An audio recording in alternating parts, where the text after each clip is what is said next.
जेतेश्वर भगवान की, भारत माता की, भारत माता की, इस कन्या विद्यापीठ की, कन्या विद्यापीठ की।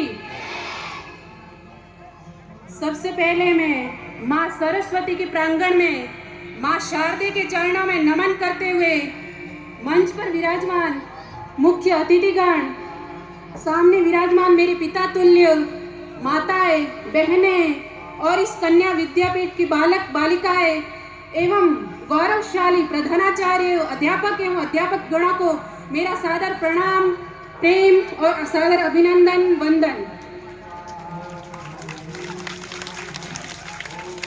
आज इस मंच के माध्यम से मुझे एक संबोधन करने का अवसर मिला है, जो बहुत खुशी की बात है कि हमारे समाज का पहला, भारत का पहला बालिका विद्यालय एवं छात्रावास स्थापित करने में हमारे विश्व प्रसिद्ध गौशाला के संस्थापक परम पूजनीय श्री गौरीश्री स्वामी दत्त शरणानंद जी के चरणों में नमन करते हुए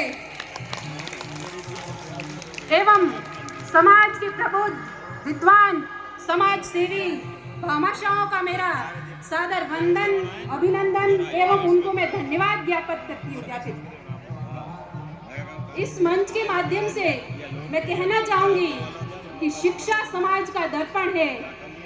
एक शिक्षित समाज तभी विकसित हो सकता है जिसमें शिक्षा और शिक्षा के साथ संस्कार हो। आज की इस जनरेशन में शिक्षा के साथ संस्कारवान शिक्षा एवं नैतिक शिक्षा की बहुत ही जरूरत है।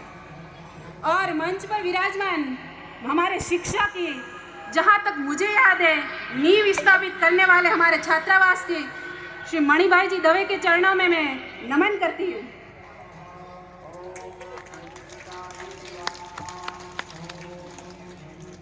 बालिका शिक्षा के बारे में हमारे प्रेरणा स्रोत, मार्गदर्शक श्री पथमेड़ा महाराज जी के चरणों में हृदय की गहराइयों से मैं नमन करती कि उन्होंने बहुत ही कड़ी मेहनत करके आज हमारी आज़ादी के बाद पहला बालिका विद्यालय स्थापित हुआ है।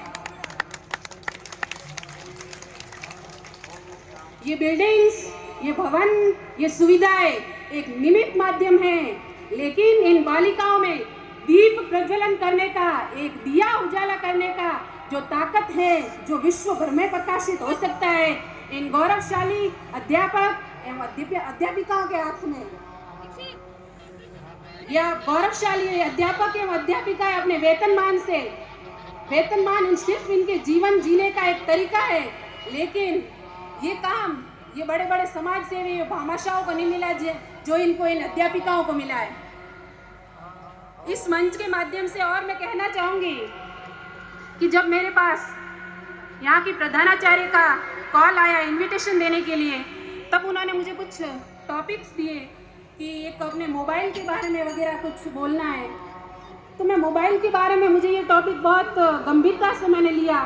और भी अदरवाइज कुछ टॉपिक थे, लेकिन एक मोबाइल नामक जो विषय है बहुत आज की जनरेशन में एक गंभीर विषय है। अपनी माताएं, बहनें अपने निजी काम में इतनी व्यस्त हो जाती हैं कि छोटे छोटे बालकों में मोबाइल थमा देती है, जिनका भविष्य हम खुद ही गलत कर रहे हैं।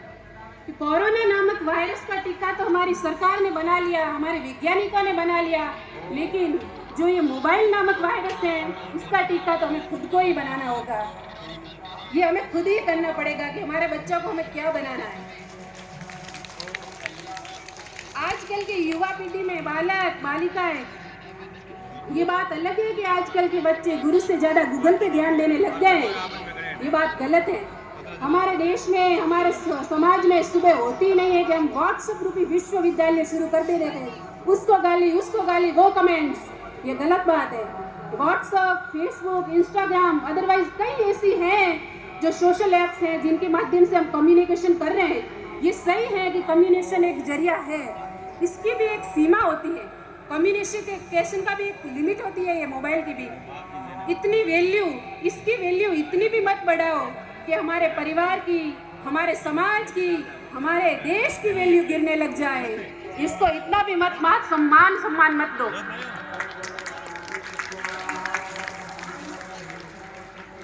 मैं अभिभावकों और इस विद्यापीठ की सभी प्रधानाचार्य, अध्यापक एवं अध्यापक गणों से निवेदन है कि आने वाले समय में एक ऐसा समय आए कि यही से विद्यापीठ से पढ़ी बालिका कि हिंदी के क्षेत्र में महादेवी वर्मा के समान कवयित्री की मीराबाई की परंपरा और खेल क्षेत्र में विश्व स्तर पर तिरंगा लहराए, गणित के क्षेत्र में, साइंस के क्षेत्र में अच्छे वैज्ञानिक ऐसी बने कि आने वाले समय में हम उनके मान सम्मान के लिए इतना बड़ा आयोजन रखें। मैं ऐसी आशा और उम्मीद करती हूँ। मुझे भी काफ़ी पढ़ाया मेरे माता पिता ने। उस टाइम पे इतनी पढ़ाई कम करते थे, आज तो शिक्षा के क्षेत्र में काफ़ी जागृति हो गई है। मैंने BA, B.Ed, MA, PG graduation, पूरा पोस्ट ग्रेजुएशन कर लिया है। SI में सिलेक्टेड हूँ, लेकिन कुछ ही सेकंड की वजह से फिजिकल में पीछे रह गई थी। लेकिन फिर भी मैं मेरे माता पिता, समाज के सभी बंधुओं को धन्यवाद देती हूँ कि मुझे भी इन्होंने इतना पढ़ाया लिखाया, जिसकी बदौलत मैं आज आपके सामने ये 2 बोल रही हूँ। मैं धन्यवाद देना चाहती हूँ मेरे माता पिता को, मेरे गुरुजनों को, जो गुरुजनों की वजह से ही मैं आज ये बोल पा रही हूँ। और आने अंत में ये कहना चाहती हूँ कि मैं आने वाले समय में लोकसभा क्षेत्र जालोर सिरोही से चुनाव लड़ने की तैयारी कर रही हूँ, इसकी दावेदारी कर रही हूँ। मेरे समाज के पिता तुल्य माताओं, बहनों, गो ऋषि स्वामी दत्तशरणानंद जी महाराज एवं अन्य मुख्य अतिथि गणों से मैं गौ माता के आशीर्वाद, श्री भगवान खेतेश्वर के आशीर्वाद से आपसे सहयोग एवं आशा की उम्मीद रखती हूँ। जय गौ माता, जय गोपाल, बोलो भारत माता की जय हो। Thank you Kailash Didi for this motivational speech and make a round of applause for her. जय गौ माता, जय Gopal. Now I would like to call Himanshu for an English speech who is going to speak few words on Saraswati Maiya.